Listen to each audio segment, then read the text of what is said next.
Esta é uma versão condensada do clássico de Martinho Lutero, A Escravidão da Vontade, publicada inicialmente em 1525. A questão é: possui o homem algo chamado livre-arbítrio? Pode um ser humano, voluntariamente, sem qualquer ajuda, voltar-se para Cristo para ser salvo de seus pecados? Erasmo respondia com sim, Lutero com um ressonante não. Lutero estava convencido de que o conceito do livre-arbítrio fere no âmago a doutrina bíblica da salvação exclusivamente pela graça divina. Necessitamos ter uma convicção. Precisamos combater o livre-arbítrio, entre aspas, tão vigorosamente quanto fazia Lutero. Erasmo, o seu opositor, dizia: posso conceber o livre-arbítrio como um poder da vontade humana, mediante a qual um homem pode aplicar-se àquelas coisas que conduzem à eterna salvação, ou pode afastar-se delas. A isso devemos replicar com um resoluto não. O homem já nasce como escravo do pecado. O homem não é livre. Lutero era professor, teólogo e também pastor. Os membros de sua igreja sabiam que ele sentia o que pregava. Ele não era um erudito seco e indiferente. Ele sentia a pressão da eternidade cada vez que pregava. Isso o compelia algumas vezes a fazer coisas impopulares e, por vezes, perigosas. Era alguém disposto a defender a verdade de Deus, ainda que fosse contra o mundo inteiro. A princípio, Erasmo parecia ser um dos aliados de Lutero, visto que ambos rejeitavam muitos dos erros e falhas da Igreja de Roma. Todavia, Lutero desafiava cada vez mais, com mais intensidade, o ensinamento romanista de salvação mediante as obras, insistindo que o justo viverá por fé, como está em Romanos 1,17. Entre mentes, Erasmo continuava na Igreja de Roma e, como era um erudito, cedeu à pressão da sua igreja para defender o ensino do livre-arbítrio, desafiando a solicitação de Lutero para que não fizesse tal coisa. Erasmo publicou sua discussão sobre o livre-arbítrio em 1524, tendo escrito a Henrique VIII nestes termos: os dados foram lançados. O livreto sobre o livre-arbítrio acaba de vir à luz do dia. O livro agradou ao Papa e ao Sacro Imperador Romano e foi elogiado por Henrique VIII. Este fato levou Lutero a declarar que Erasmo era um adversário da fé evangélica. Deus controlou soberanamente a intensa luta entre esses dois homens para a vantagem de seu reino. O conflito produziu uma grandiosa declaração da doutrina evangélica que tem enriquecido a Igreja de Cristo desde então, a saber, o livro de Lutero, A Escravidão da Vontade. Parte 1. As Escrituras são como diversos exércitos que se opõem à ideia de que o homem tem um livre-arbítrio para escolher e receber a salvação. Porém, basta-me trazer à frente da batalha dois generais, Paulo e João, com alguma de suas forças. Argumento número 1. A culpa universal da humanidade prova que o livre-arbítrio é falso. Em Romanos 1,18, Paulo ensina que todos os homens, sem qualquer exceção, merecem ser castigados por Deus. A ira de Deus se revela do céu contra toda impiedade e perversão dos homens que detêm a verdade pela injustiça. Se todos os homens possuem livre-arbítrio e, ao mesmo tempo que todos, sem qualquer exceção, estão debaixo da ira de Deus, segue-se daí que o livre-arbítrio os está conduzindo a uma única direção, da impiedade e da iniquidade. Portanto, em que o poder do livre-arbítrio os está ajudando a fazer o que é certo? Se existe realmente o livre-arbítrio, ele não parece ser capaz de ajudar os homens a atingirem a salvação, porque os deixa sobre a ira de Deus. Algumas pessoas, no entanto, acusam-me de não seguir bem de perto a Paulo. Eles afirmam que as palavras dele contra toda impiedade e perversão dos homens que detêm a verdade pela injustiça não significam que todos os seres humanos, sem exceção, estão culpados aos olhos de Deus. Eles argumentam que o texto dá a entender que algumas pessoas não detêm a verdade pela injustiça. Entretanto, Paulo estava usando uma construção de frase tipicamente hebraica, que não deixa dúvida de que ele se referia à impiedade de todos os homens. Além do mais, notemos o que Paulo escreveu imediatamente antes dessas palavras. No versículo 16, Paulo declara que o Evangelho é o poder de Deus para a salvação de todo aquele que crê. Isso significa que, não fosse o poder de Deus conferido através do Evangelho, ninguém teria forças em si mesmo para voltar-se para Deus. Paulo prossegue asseverando que isso tem aplicação tanto aos judeus quanto aos gentios. Os judeus conheciam as leis divinas em seus mínimos detalhes, mas isso não os poupou de estarem debaixo da ira de Deus. Os gentios desfrutavam de admiráveis benefícios culturais, mas esses não os aproximaram em nada de Deus. Havia judeus e gentios que muitos se esforçavam por acertar a sua situação diante de Deus, mas, apesar de todas as suas vantagens e de todo o seu livre-arbítrio, entre aspas, eles fracassaram totalmente. Paulo não hesitou em condenar a todos eles. Observemos igualmente que, no versículo 17, Paulo diz que a justiça de Deus se revela. Por conseguinte, Deus mostra a sua retidão aos homens. Deus, porém, não é um tolo. Se os homens não precisassem da ajuda divina, ele não desperdiçaria o seu tempo prestando-lhes tal ajuda. A conversão de qualquer pessoa acontece quando Deus vem até ela e vence-lhe a ignorância ao revelar-lhe a verdade do Evangelho. Sem isso, ninguém jamais poderia ser salvo. Ninguém, durante toda a história humana, concebeu por si mesmo a realidade da ira de Deus, conforme ela nos é anunciada nas Escrituras. Ninguém jamais sonhou em estabelecer a paz com Deus por intermédio da vida e obra de um Salvador singular, o Deus-homem, Jesus Cristo. De fato, o que ocorre é que os judeus rejeitaram a Cristo, apesar de todo o ensino que lhes foi ministrado por seus profetas. Parece que a justiça própria alcançada por alguns judeus ou gentios levou-os a deixarem de buscar a justiça divina através da fé, para fazerem as coisas à sua própria maneira. Portanto, quanto mais o livre-arbítrio se esforça, tanto piores tornam-se as coisas. Não existe um terceiro grupo de pessoas que se situe em algum ponto entre os crentes e os incrédulos. Um grupo de homens capazes de salvarem-se a si mesmos. Judeus e gentios constituem a totalidade da humanidade, e todos eles estão debaixo da ira de Deus. Ninguém tem a capacidade de voltar-se para Deus. Deus precisa tomar a iniciativa e revelar-se a eles. Se fosse possível ao livre-arbítrio dos homens descobrir a verdade, certamente algum judeu, em algum lugar, tê-lo-ia feito. Os mais elevados raciocínios dos gentios e os mais intensos esforços dos melhores dentre os judeus, como está em Romanos 1, 21, 2, 23, 28 e 29, não conseguiram aproximá-los nem um pouco sequer da fé em Cristo. Eles eram pecadores condenados juntamente com todo o resto dos homens. Ora, se todos os homens são possuidores do livre-arbítrio e todos os homens são culpados e estão condenados, então esse suposto livre-arbítrio é impotente para conduzi-los à fé em Cristo. Por conseguinte, a vontade dos homens, afinal, não é livre. Argumento número 2. O domínio universal do pecado prova que o livre-arbítrio é falso. Precisamos permitir que Paulo explique o seu próprio ensinamento.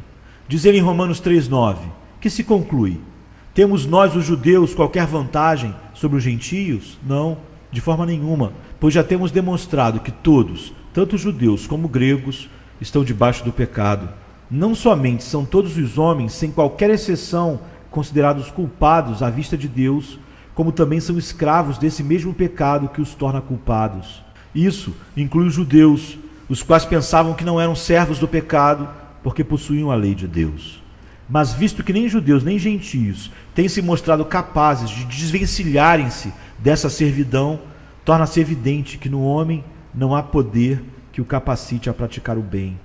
Essa escravidão universal ao pecado inclui até mesmo aqueles que parecem ser os melhores e mais retos. Não importa o grau de bondade que um homem possa alcançar, isso não é a mesma coisa que possuir o conhecimento de Deus. O mais admirável que há nos homens é a sua razão e sua vontade. Todavia, é forçoso reconhecer que essa mais nobre porção dos homens está corrompida. Diz Paulo em Romanos 3, 10 a 12, não há justo, nenhum sequer, não há quem entenda, não há quem busque a Deus, todos se extraviaram, a uma se fizeram inúteis, não há quem faça o bem, não há nenhum sequer. O significado dessas palavras é perfeitamente claro. Deus é conhecido através da razão e da vontade humanas. Porém, nenhum ser humano, somente por sua natureza, conhece a Deus. Precisamos concluir, por conseguinte, que a vontade humana está corrompida e que o homem é totalmente incapaz por si mesmo de conhecer a Deus ou de agradá-lo. Talvez alguma pessoa audaciosa atreva-se a dizer que somos capazes de fazer mais do que de fato fazemos. Porém, o que aqui nos interessa é o que somos capazes de fazer, e não o que estamos ou não estamos fazendo. O trecho das Escrituras citado por Paulo em Romanos 3, de 10 a 12, não nos autoriza a fazer tal distinção. Deus condena tanto a incapacidade pecaminosa dos homens, quanto os seus atos corruptos. Se os homens fossem capazes, ainda que o mínimo possível, de movimentarem-se na direção de Deus, não haveria mais qualquer necessidade de Deus salvá-los. Deus permitiria que os homens salvassem-se a si mesmos, porém, nenhum deles está apto, nem ao menos, a fazer a tentativa. No trecho de Romanos 3,19, Paulo declara que toda boca se calará diante de Deus, porque ninguém poderá argumentar contra o julgamento divino, visto que nada existe, em pessoa alguma, digno de ser elogiado pelo Senhor, nem ao menos um arbítrio livre para voltar-se espontaneamente para Ele. Se alguém disser, tenho uma capacidade própria, ainda que pequena, de voltar-me para Deus, esse alguém deve estar querendo dizer que pensa que nele há alguma coisa a qual Deus possa elogiar e não condenar. Sua boca não está calada, mas tal ideia contradiz as Escrituras. Deus ordenou que toda a boca ficasse calada. Não é apenas certos grupos de pessoas que são culpados diante de Deus.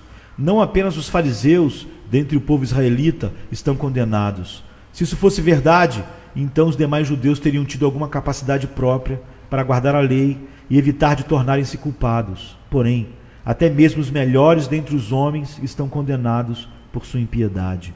Estão espiritualmente mortos, da mesma forma que aqueles que de maneira alguma procuram guardar a lei de Deus. Todos os homens são ímpios e culpados e merecem ser punidos por Deus. Essas coisas são tão evidentes que ninguém pode nem mesmo sussurrar uma palavra contra elas. Terceiro argumento. O livre-arbítrio não pode obter aceitação diante de Deus através da observância da lei moral e cerimonial. Eu argumento que quando Paulo disse em Romanos 3, 20 e 21, ninguém será justificado diante dele por obras da lei, pensou na lei moral, os 10 mandamentos, bem como na lei cerimonial. Tem-se generalizado a ideia de que Paulo tinha em mente apenas a lei cerimonial, o ritual de sacrifícios de animais e a adoração no templo. É espantoso que chamem Jerônimo, que criou essa ideia, de santo. Eu o classificaria de forma bem diferente. Jerônimo declarou que a morte de Cristo pôs fim a qualquer possibilidade de alguém ser justificado ou declarado justo por meio da observância da lei cerimonial, mas deixou inteiramente aberta a possibilidade de alguém ser justificado mediante a observância da lei moral, contando apenas com suas próprias forças, sem a operação de Deus. Minha resposta a isso é que se Paulo quis dar a entender somente a lei cerimonial, então o argumento do apóstolo não tem qualquer significado. Paulo estava afirmando que todos os homens são injustos e necessitados da graça especial de Deus, o amor, a sabedoria e o poder de Deus, por intermédio dos quais Ele nos salva. O resultado da ideia de Jerônimo seria que a graça de Deus é necessária para salvar-nos da lei cerimonial, mas não da lei moral. Todavia, nós não podemos observar a lei moral à parte da graça divina. Você pode intimidar as pessoas para que observem cerimônias, mas nenhum poder humano pode forçá-las a guardar a lei moral. Paulo estava argumentando que não podemos ser justificados diante de Deus mediante a tentativa de guardar a lei moral ou mesmo a lei cerimonial. Comer e beber e fazer outras coisas semelhantes em si mesmos nem nos justifica, nem nos condena. Iria ainda mais longe, afirmando que Paulo queria dizer que a totalidade da lei, e não alguma porção particular dela, é obrigatória a todos os homens. Se a lei não se aplicasse mais aos homens devido à morte de Cristo, tudo quanto Paulo precisava dizer era isto e nada mais. Em Gálatas 3,10, Paulo escreveu: todos quantos, pois, são das obras da lei, estão debaixo de maldição, porque está escrito: maldito todo aquele que não permanece em todas as coisas escritas no livro da lei para praticá-las. Neste texto, Paulo busca apoio em Moisés para afirmar que a lei é imposta sobre todos os homens e que o fracasso na obediência à lei sujeita todos os homens à maldição divina. Nem os homens que procuram obedecer à lei, nem aqueles que não tentam guardá-la estão justificados diante do Senhor, porquanto todos estão espiritualmente mortos. O ensinamento de Paulo é que há duas classes de pessoas no mundo: aquelas que estão espiritualmente vivas e aquelas que não estão. Isto está em harmonia com o ensinamento de Cristo, em João 3,6. O que é nascido da carne é carne, e o que é nascido do Espírito é Espírito. Para as pessoas que não possuem o Espírito Santo, a lei é sem utilidade. Não importa quanto procurem guardar a lei, não serão justificados, exceto pela fé. Finalmente, portanto, se existe tal coisa como o livre-arbítrio, deve ser a mais nobre das capacidades humanas, porque, mesmo sem o Espírito Santo, professa possibilitar o homem a guardar a lei inteira. Entretanto, Paulo assevera que aqueles que são das obras da lei não estão justificados. Isso significa que o livre-arbítrio, mesmo considerado por seu melhor ângulo, é incapaz de corrigir a situação do homem diante de Deus. De fato, em Romanos 3,20, Paulo afirma que a lei é necessária para mostrar-nos no que consiste o pecado. Pela lei vem o pleno conhecimento do pecado. Aqueles que são das obras da lei não são capazes de reconhecer o que o pecado realmente é. A lei não foi dada a fim de mostrar aos homens o que eles podem fazer, mas para corrigir as suas ideias sobre o que é certo e o errado aos olhos de Deus. O livre-arbítrio é cego, porquanto precisa ser ensinado pela lei, e também é impotente, pois não consegue justificar a ninguém diante de Deus. Argumento número 4. A lei tem o propósito de conduzir os homens a Cristo, dando-lhes o conhecimento do pecado. O argumento a favor do livre-arbítrio é que a lei não nos teria sido dada se não fôssemos capazes de obedecê-la. Erasmo, por repetidas vezes você tem dito: se nada podemos fazer, qual é o propósito das leis, dos preceitos, das ameaças e das promessas? A resposta é que a lei não foi dada para mostrar-nos o que podemos fazer, nem mesmo a fim de ajudar-nos a fazer o que é correto. Diz Paulo em Romanos 3,20: pela lei vem o pleno conhecimento do pecado. O propósito da lei foi o de mostrar-nos no que consiste o pecado e ao que ele nos conduz: à morte, ao inferno e à ira de Deus. A lei só pode destacar essas coisas, não pode livrar-nos delas. O livramento nos chega exclusivamente através de Cristo Jesus, que nos é revelado através do Evangelho. Nem a razão, nem o livre-arbítrio podem conduzir os homens a Cristo, visto que a razão e o livre-arbítrio precisam da luz da lei para mostrar-lhes sua enfermidade. Paulo faz essa indagação em Gálatas 3,19. Qual, pois, a razão de ser da lei? Entretanto, a resposta de Paulo à sua própria pergunta é o contrário da resposta que você e Jerônimo dão. Você diz que a lei foi dada a fim de provar a existência do livre-arbítrio.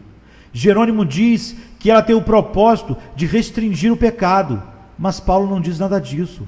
Seu argumento todo é que os homens precisam da graça especial para combaterem contra o mal que a lei desvenda. Não pode haver cura enquanto a enfermidade não for diagnosticada. A lei é necessária para fazer os homens perceberem a perigosa condição em que estão, a fim de que anelem pelo remédio que se encontra somente na pessoa de Cristo. Portanto, as palavras de Paulo em Romanos 3,20 podem parecer muito simples, mas elas têm poder suficiente para fazer com que o livre-arbítrio seja total e completamente inexistente. Diz Paulo em Romanos 7,7: pois não teria eu conhecido a cobiça se a lei não dissera: não cobiçarás. Isso significa que o livre-arbítrio nem mesmo conhece o que é o pecado. Como, pois, poderia chegar a conhecer o que é certo? E se não sabe reconhecer o que é certo, como poderia esforçar-se por fazer o que é certo? Argumento número 5. A doutrina da salvação pela fé em Cristo prova que o livre-arbítrio é falso. No trecho de Romanos 3, 21 a 25, Paulo proclama com toda a confiança: Mas agora, sem lei, se manifestou a justiça de Deus, testemunhada pela lei e pelos profetas, justiça de Deus mediante a fé em Jesus Cristo, para todos e sobre todos os que creem, porque não há distinção, pois todos pecaram e carecem da glória de Deus, sendo justificados gratuitamente por sua graça, mediante a redenção que há em Cristo Jesus, a quem Deus propôs no seu sangue como propiciação mediante a fé.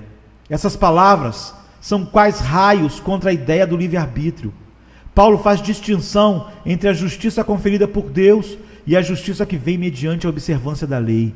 O livre-arbítrio só poderia ser uma realidade se o homem pudesse ser salvo mediante a observância da lei.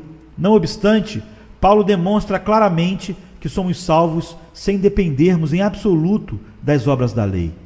Sem importar o quanto possamos imaginar um suposto livre-arbítrio, como capaz de praticar boas obras ou de tornar-nos bons cidadãos, Paulo continua asseverando que a justiça dada por Deus é de natureza inteiramente diferente. É impossível que o livre-arbítrio consiga resistir a assaltos de versículos como esses. Esses versículos desfecham ainda outro raio contra o livre-arbítrio. Neles, Paulo traça uma linha distintiva entre os crentes e os incrédulos, em Romanos 3:22. Ninguém pode negar que o suposto poder do livre-arbítrio é bem diferente da fé em Jesus Cristo. Mas sem fé em Cristo, conforme Paulo esclarece, ninguém pode ser aceito por Deus. E se alguma coisa é inaceitável para Deus, então é pecado. Não pode ser algo neutro. Por conseguinte, o livre-arbítrio, se existe, é pecado, visto que se opõe à fé e não redunda em glória para Deus, mas para o homem. O trecho de Romanos 3:23 constitui-se em mais outro raio. Paulo não diz que todos pecaram, exceto aqueles que praticam boas obras mediante seu próprio livre-arbítrio. Não há exceções. Se fosse possível nos tornarmos aceitáveis diante de Deus através do livre-arbítrio, então Paulo seria um mentiroso. Ele deveria ter dado margem a exceções. No entanto, Paulo afirma categoricamente que, em face do pecado, ninguém pode realmente glorificar e agradar a Deus. Todo aquele que agrada ao Senhor deve saber que Deus está satisfeito com ele. Porém, a nossa experiência nos ensina que coisa alguma em nós agrada a Deus. Pergunte àqueles que defendem o livre-arbítrio se existe neles alguma coisa que agrada a Deus. Eles serão forçados a admitir que não existe. E é isto que Paulo claramente afirma. Até mesmo aqueles que acreditam no livre-arbítrio precisam concordar comigo que não podem glorificar a Deus contando apenas com seus próprios recursos. A despeito do seu livre-arbítrio, eles têm dúvida se podem agradar a Deus. Assim, eu provo, com base no testemunho da própria consciência deles, que o livre-arbítrio não agrada a Deus. Apesar de todos os seus esforços e de seu empenho, o livre-arbítrio é culpado do pecado de incredulidade. Portanto, vemos que a doutrina da salvação pela fé é completamente contrária a qualquer ideia de livre-arbítrio. Argumento número 6. Não há lugar para qualquer ideia de mérito ou recompensa pelas boas obras. Aqueles que pregam o livre-arbítrio afirmam que se não há livre-arbítrio, então também não há lugar para o mérito ou para a recompensa.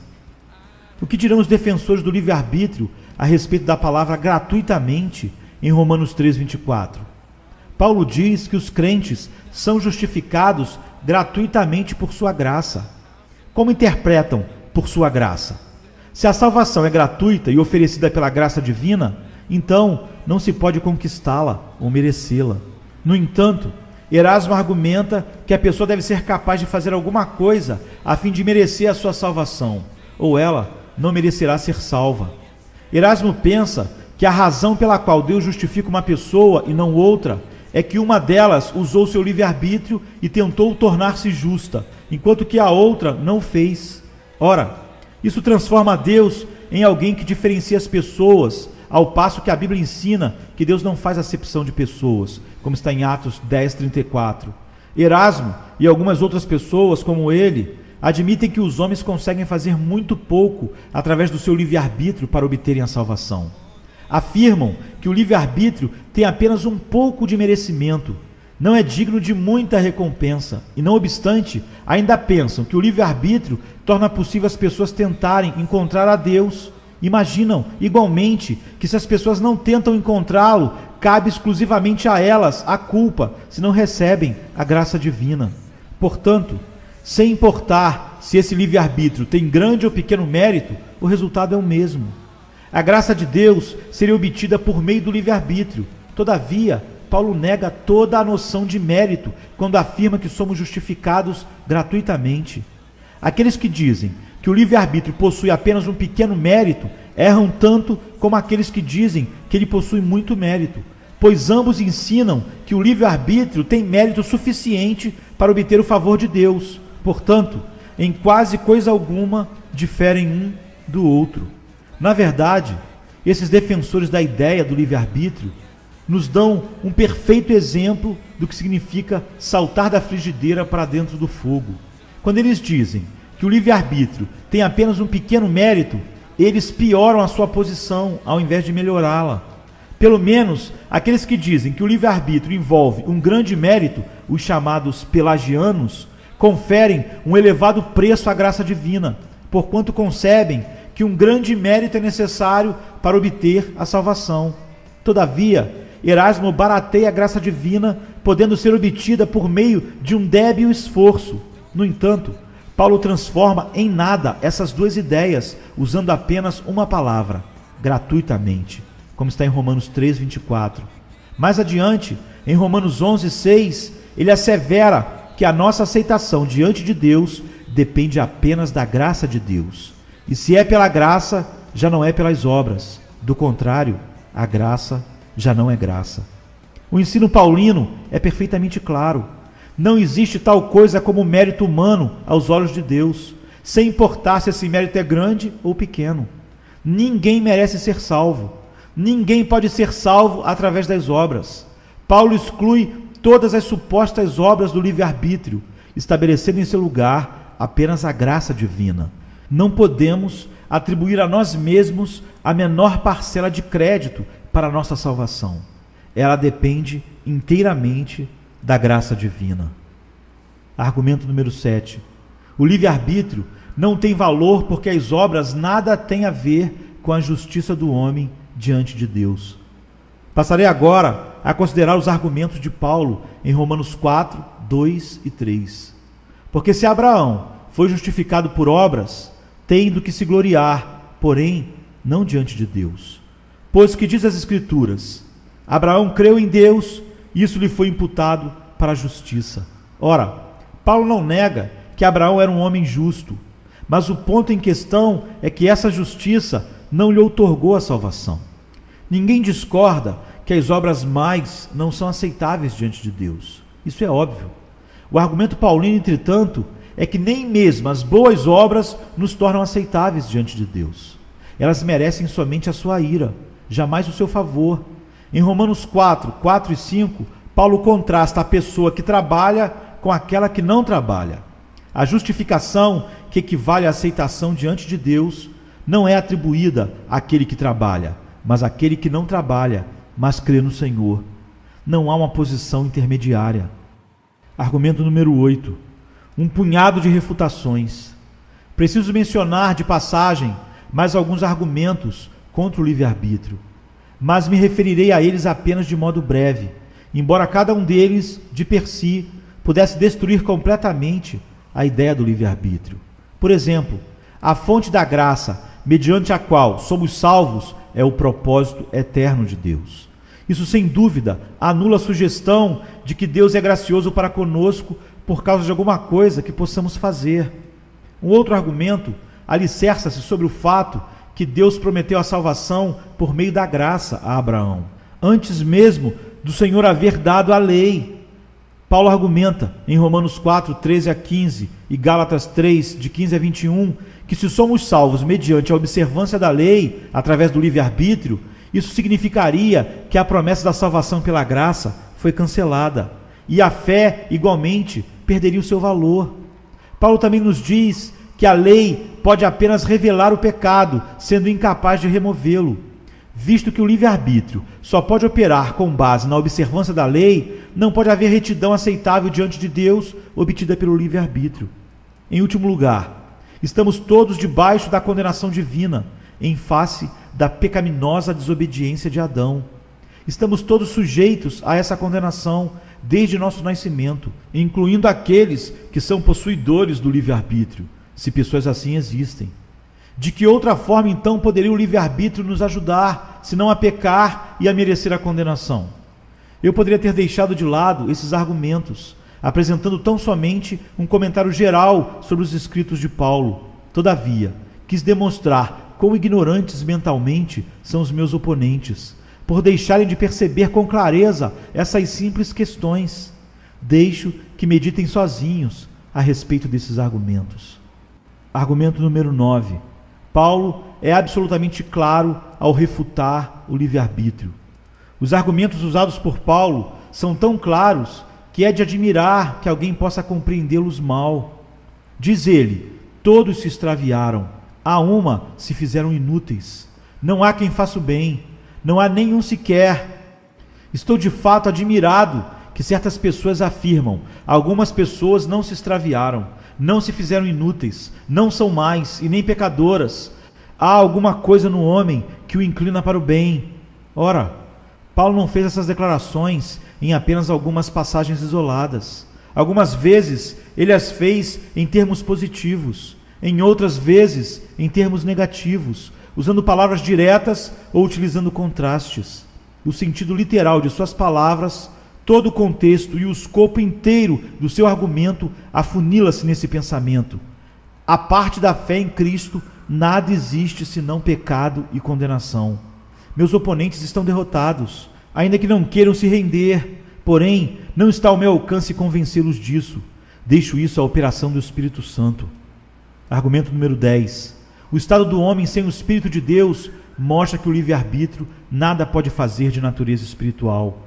No trecho de Romanos 8:5, Paulo divide a humanidade em duas categorias: aquelas que são da carne ou da natureza pecaminosa e aqueles que são do Espírito. Ver também João 3:6. Isso só pode significar que aqueles que não têm o Espírito estão na carne e continuam presos a uma natureza pecaminosa. Paulo insiste que, se alguém não tem o Espírito de Cristo, esse tal não é dele, em Romanos 8:9. Isso significa, obviamente, que aqueles que estão sem o Espírito pertencem a Satanás. O livre-arbítrio não os tem beneficiado muito. Paulo afirma que os que estão na carne não podem agradar a Deus, em Romanos 8:8. Ele diz que o pendor da carne é inimizade contra Deus, pois não está sujeita à lei de Deus, nem mesmo pode estar, em Romanos 8:7. É impossível que tais pessoas possam fazer qualquer esforço por conta própria para agradar a Deus. Um homem de nome Orígenes sugeriu que cada pessoa tem uma alma dotada de capacidade de voltar-se para a carne ou para o espírito, mas isso é apenas produto da sua imaginação. Ele sonhou com tal ideia. Ele não tinha qualquer prova para o que afirmava. Na verdade, não há posição intermediária.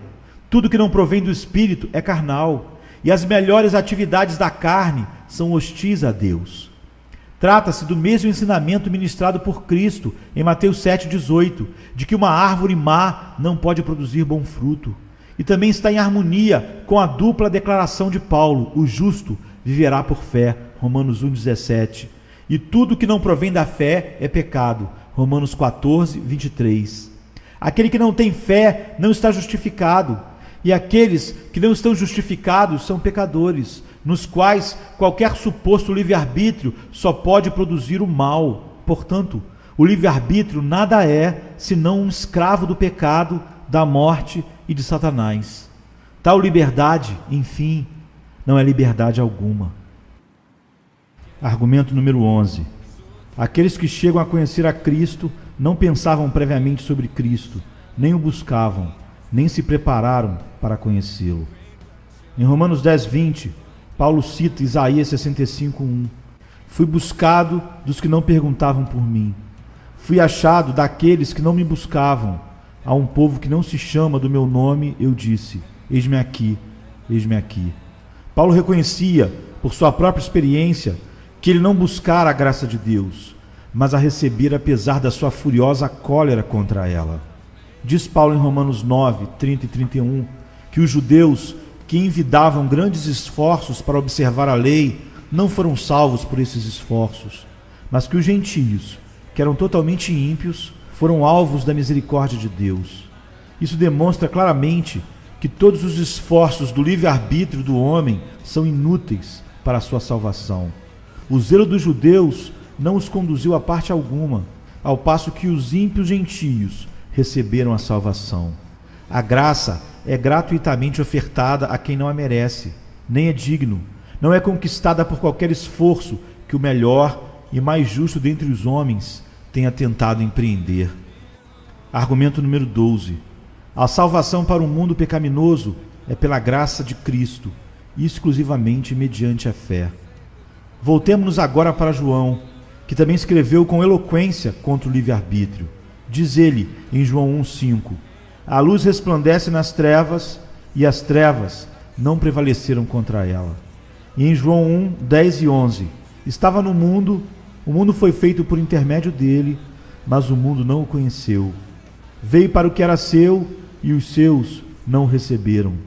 Por mundo, João dá a entender a humanidade inteira, visto que o livre-arbítrio seria uma das mais excelentes faculdades do homem, deve ser incluído em qualquer coisa em que João diz acerca do mundo.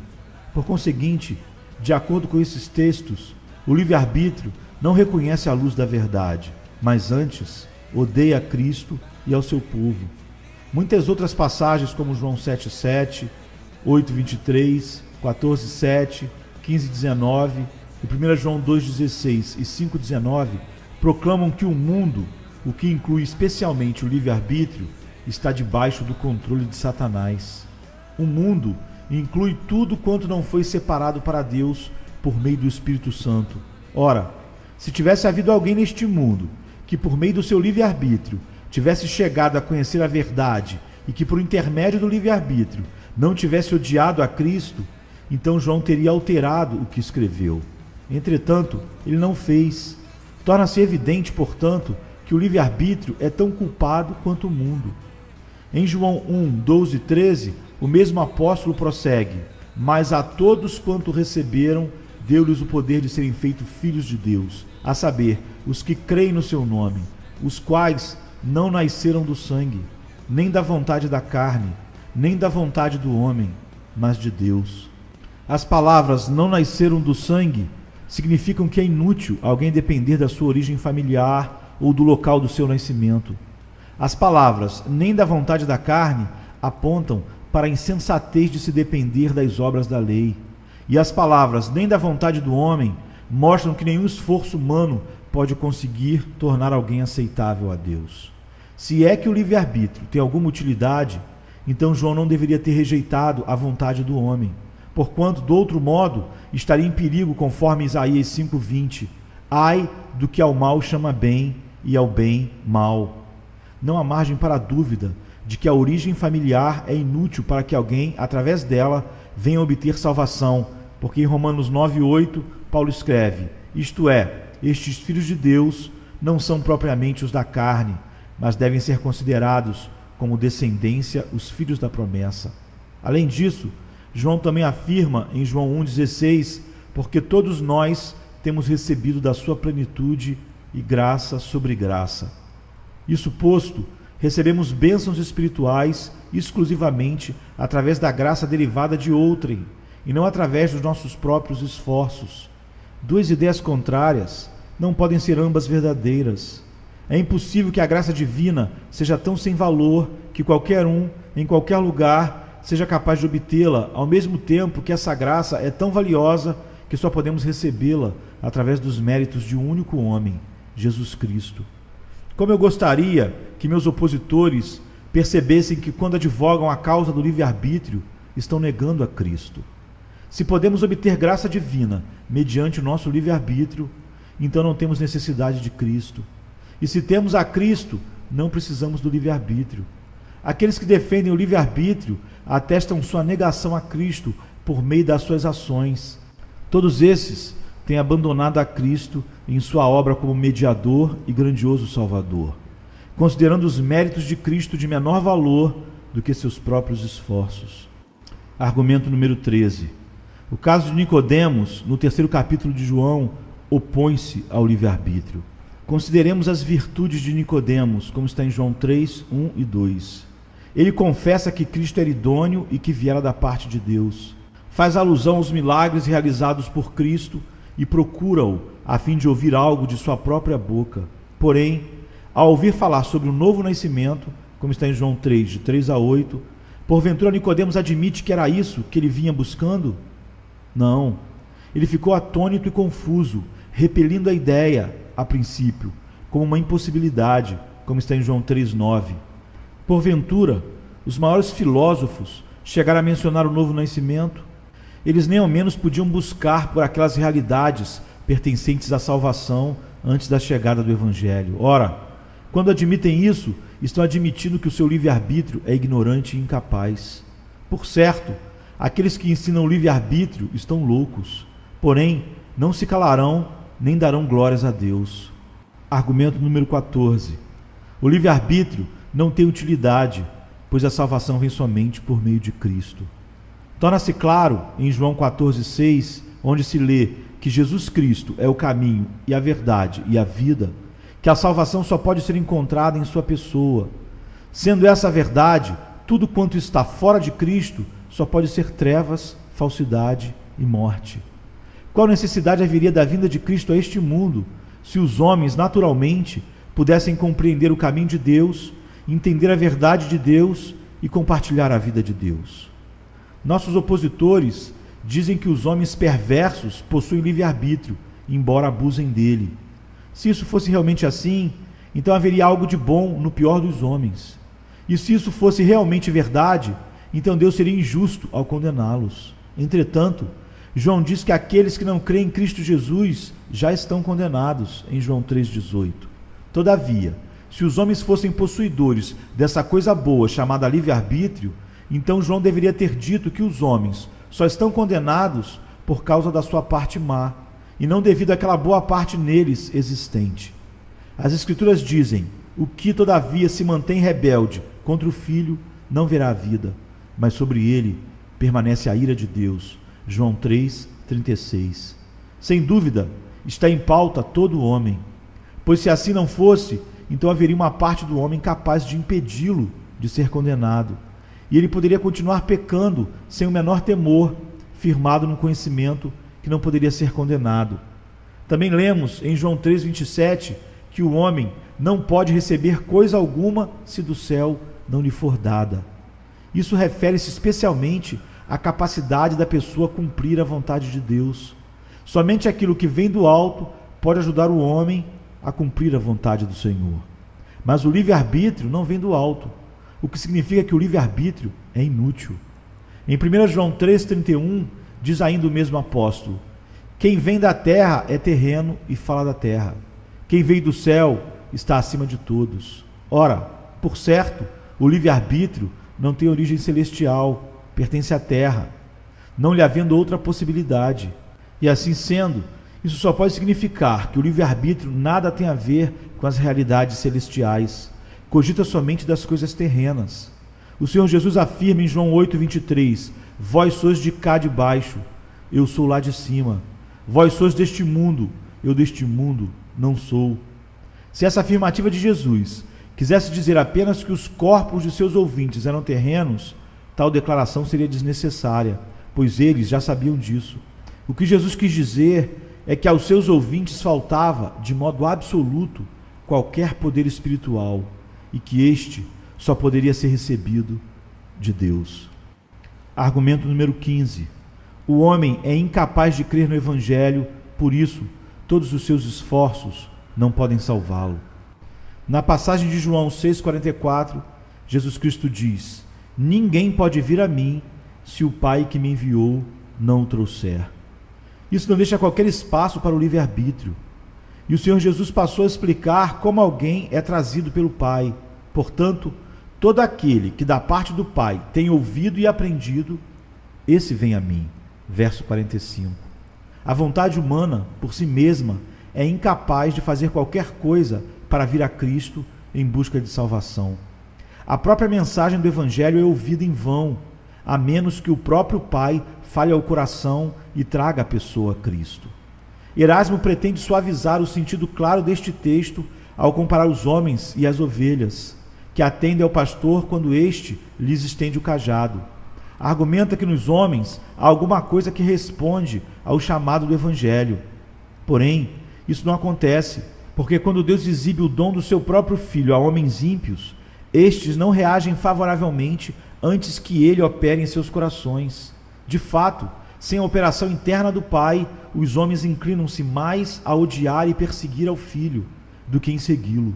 Entretanto, quando o Pai mostra aos homens quão maravilhoso é seu Filho, aqueles a quem tem dado entendimento espiritual, eles são atraídos a Cristo.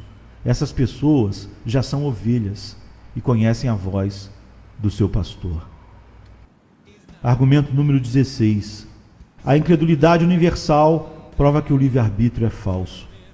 Em João 16:8, Jesus afirma que o Espírito Santo viria para convencer o mundo do pecado.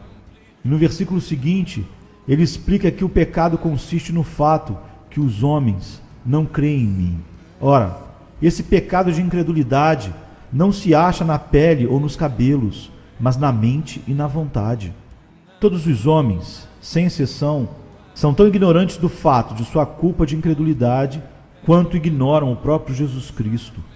A culpa da incredulidade precisa ser-lhes revelada pelo Espírito Santo. Portanto, tudo quanto existe no homem, incluindo o livre-arbítrio, está condenado aos olhos de Deus, contribuindo apenas para aumentar a culpa acerca da qual ele é ignorante, enquanto Deus não a revelar. A totalidade das Escrituras proclama Cristo como o único meio de salvação. Todo aquele que estiver fora de Cristo está debaixo do poder de Satanás, do pecado, da morte e da ira divina. Somente Cristo pode resgatar os homens do reino de Satanás. Não somos libertos por qualquer poder que em nós mesmos exista, mas tão somente pela graça de Deus. Argumento número 17. O poder da carne, mesmo em verdadeiros crentes, mostra a falsidade do livre-arbítrio. Por alguma razão, Erasmo, você ignorou os meus argumentos baseados em Romanos 7 e em Gálatas 5. Esses dois capítulos mostram-nos que até mesmo nos verdadeiros crentes, a força da carne é tanta que eles não podem fazer aquilo que sabem que devem e querem fazer.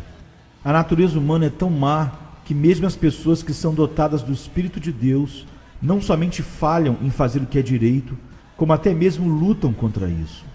Portanto, que possibilidade há de que aqueles que são destituídos do novo nascimento venham a praticar o bem?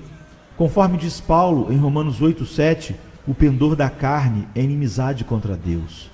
Eu gostaria de conhecer o homem que é capaz de derrubar por terra esse argumento. Argumento número 18. Saber que a salvação não depende do livre-arbítrio pode ser muito reconfortante. Confesso que eu não gostaria de possuir livre-arbítrio, ainda que o mesmo me fosse concedido. Se a minha salvação fosse deixada ao meu encargo, eu não conseguiria enfrentar vitoriosamente todos os perigos, dificuldades e demônios contra os quais teria que lutar. Porém, mesmo que não houvesse inimigos a combater, eu jamais poderia ter a certeza do sucesso. Eu jamais poderia ter a certeza de haver agradado a Deus, ou se haveria ainda mais alguma coisa que eu precisaria fazer. Posso provar isso mediante a minha própria dolorosa experiência de muitos anos. Porém, a minha salvação está nas mãos de Deus, não nas minhas. Ele será fiel à sua promessa de salvar-me, não com base no que eu faço, mas de conformidade com a sua grande misericórdia. Deus não mente e não permitirá que o meu adversário, o diabo, me arranque de suas mãos. Por meio do livre-arbítrio, ninguém poderá ser salvo, mas por meio da livre graça, muitos serão salvos. E não somente isso, mas também alegro-me por saber que, como um cristão, agrado a Deus não por causa daquilo que faço, mas por causa da sua graça. Se trabalho muito pouco ou errado demais, graciosamente Ele me perdoará e me fará melhorar. Essa é a glória de todo cristão. Argumento número 19. A honra de Deus não pode ser maculada. Talvez alguém fique preocupado pensando que é difícil defender a honra de Deus em meio a tudo isso. E talvez diga, afinal de contas, Deus condena aqueles que não podem evitar de ser pecaminosos e que são forçados a permanecer dessa maneira porque Ele não os escolheu para a salvação? Como Paulo diz, éramos por natureza filhos da ira, como também os demais, como está em Efésios 2:3. Porém, você poderá ver essas questões por um outro ângulo. Deus deveria ser reverenciado e respeitado por ser misericordioso para todos quanto Ele justifica e salva, embora sejam totalmente indignos. Sabemos que Deus é divino. Ele também é sábio e justo. A sua justiça não é da mesma categoria que a justiça humana. Ela está acima do nosso poder de apreensão plena, conforme Paulo exclama em Romanos 11:33, ó profundidade da riqueza, tanto da sabedoria como do conhecimento de Deus. Quão insondáveis são os seus juízos e quão inescrutáveis os seus caminhos. Se concordamos que a natureza, o poder, a sabedoria e o conhecimento de Deus estão muito acima dos nossos, então também deveríamos acreditar que a sua justiça é maior e melhor do que a nossa. Ele nos fez a promessa de que quando chegar a revelar para nós a sua glória, então veremos claramente aquilo que agora devemos acreditar, que Ele é justo, sempre o foi e sempre o será. Eis um outro exemplo. Se você usar da razão humana para considerar a maneira como Deus governa os acontecimentos do mundo, será forçado a dizer ou que Deus não existe ou que Deus é injusto. Os ímpios prosperam e os piedosos sofrem, como está em Jó 12:6 e Salmo 73:12. E isso parece ser injusto. Por esse motivo, muitos negam a existência de Deus e dizem que as coisas acontecem impelidas pelo acaso.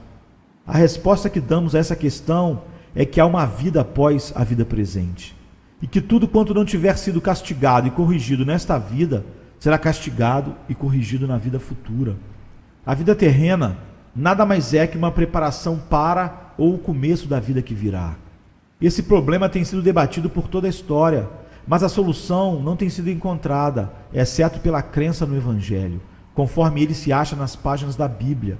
3 raios de luz brilham sobre essa questão: o raio da natureza, o da graça divina e o da glória celestial. Mediante o raio da luz da natureza, Deus parece ser injusto, porquanto os piedosos sofrem e os ímpios prosperam.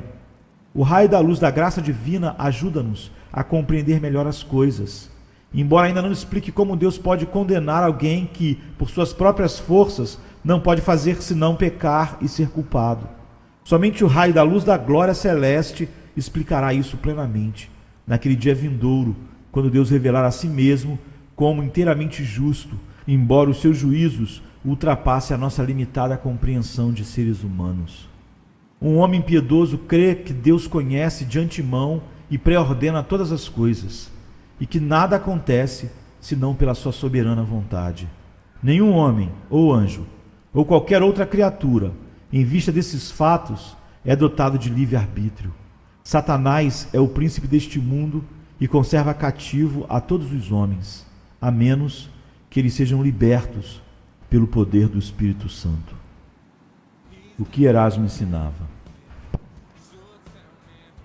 Para ser justo, terei de citar a sua própria definição de livre-arbítrio. Você diz: compreendo o livre-arbítrio como o poder da vontade humana, mediante a qual uma pessoa pode aplicar ou afastar-se das coisas que conduzem à eterna salvação. Você pode realmente chamar isso de definição? Uma definição precisa ser clara, e cada aspecto dessa declaração precisa ser explicado para tornar-se claro. Além disso, você começa definindo uma coisa, mas termina definindo algo inteiramente diferente. Quero dizer que somente Deus tem a liberdade da vontade que você descreve e ainda supõe que pertence aos homens. Entretanto, um homem é como um escravo, cuja única liberdade consiste em obedecer a seu senhor. Os seres humanos só agem de acordo com as determinações de Deus. Será isso liberdade de arbítrio, como você descreve? Por conseguinte, terei de considerar essa suposta definição em seus vários aspectos. Alguns deles são suficientemente claros, mas têm de realçar outros aspectos, antes que possa mostrar onde eles erram. Eles parecem ter medo da luz, como se fossem culpados de alguma coisa. Começarei supondo que o poder da vontade humana, a respeito do qual você fala, seja de aceitar ou rejeitar alguma coisa. o poder de aprovar ou desaprovar. Essa é realmente a função da vontade humana. Mas em seguida você acrescenta, mediante o qual uma pessoa pode aplicar-se. O que você está fazendo é separar um homem da sua vontade. Está dando à pessoa o poder de dirigir a sua vontade. Entretanto, a vontade de um homem faz parte dele. É a parte dele que faz essas escolhas. Obviamente, separar um homem da sua vontade é conferir-lhe poder sobre ela. É absurdo. Se porventura entendi mal a questão, a culpa é sua, Erasmo, por não haver escrito com mais clareza. Em seguida, quais são as coisas que conduzem à eterna salvação? Elas têm de ser as palavras e as obras de Deus. Nenhuma outra coisa pode conduzir-nos à salvação eterna. Aliás, a mente humana é incapaz de apreender o significado da salvação. Escreveu Paulo, nem olhos viram, nem ouvidos ouviram, nem jamais penetrou em coração humano o que Deus tem preparado para aqueles que o amam, em 1 Coríntios 2,9. Paulo passa então a dizer como podemos tomar conhecimento dessas realidades. Mas Deus no-lo revelou pelo Espírito, 1 Coríntios 2,10. Isso, sem dúvida, significa que sem o Espírito Santo jamais tomaríamos conhecimento dessa salvação. E assim sendo, não poderíamos nos dedicar a buscá-la. Alguns dos homens mais bem instruídos deste mundo têm considerado as verdades espirituais como bobagem. De fato, quanto mais brilhante têm sido as suas mentes, mais ridículas lhes parecem ser as verdades espirituais. Os homens só podem chegar a reconhecer as realidades dos valores espirituais em seus corações quando o Espírito Santo os ilumina. Em seguida, você assevera que o livre-arbítrio é a capacidade que a vontade humana tem por si mesma de decidir se aceita ou não a palavra e as obras de Deus. Isso equivale a fazer com que a vontade humana seja capaz de escolher entre o céu e o inferno. Isso significa que não há espaço para a atuação do Espírito Santo ou para a graça divina. Isso põe a vontade humana no mesmo nível de Deus. Os pelagianos também fizeram isso. Mas você, Erasmo, os ultrapassa. Eles distinguiam em duas partes o livre-arbítrio: o poder de compreender a diferença entre as coisas e o poder de escolher entre elas. Porém, para você, o livre-arbítrio tem o poder de escolher coisas eternas, embora seja totalmente incapaz de entendê-las. Desse modo, você criou um meio livre-arbítrio. Além disso, você contradiz a si mesmo, porquanto uma vez afirmou que a vontade humana nada pode fazer sem a graça divina. No entanto, quando você chegou a escrever uma definição do livre-arbítrio, concedeu total liberdade para a vontade humana. Você é um homem muito estranho. Prefiro até mesmo o ensinamento de alguns dos antigos filósofos aos seus. Eles diziam que um homem entregue a si mesmo só faria o que é errado. O homem só poderia escolher o bem com a ajuda da graça divina. Eles diziam que os homens são livres para decair, mas que precisam de ajuda para elevarem-se. Porém, é motivo de riso chamar isso de livre-arbítrio. Com base em tais conceitos, eu poderia afirmar que uma pedra tem livre-arbítrio, pois só pode cair, a menos que seja erguida por alguém. O ensino daqueles filósofos, porém, ainda é melhor do que o seu. A sua pedra, Erasmo, pode escolher se sobe ou desce. Argumento número 2. Argumento de Erasmo baseado em um livro apócrifo. Você alicerça a sua defesa do livre-arbítrio no livro de Eclesiástico 15, 14 e 18. Deus criou o homem desde o princípio e o deixou na mão do seu conselho. O escritor desse livro apócrifo ainda adiciona as seguintes palavras sobre os mandamentos e preceitos de Deus.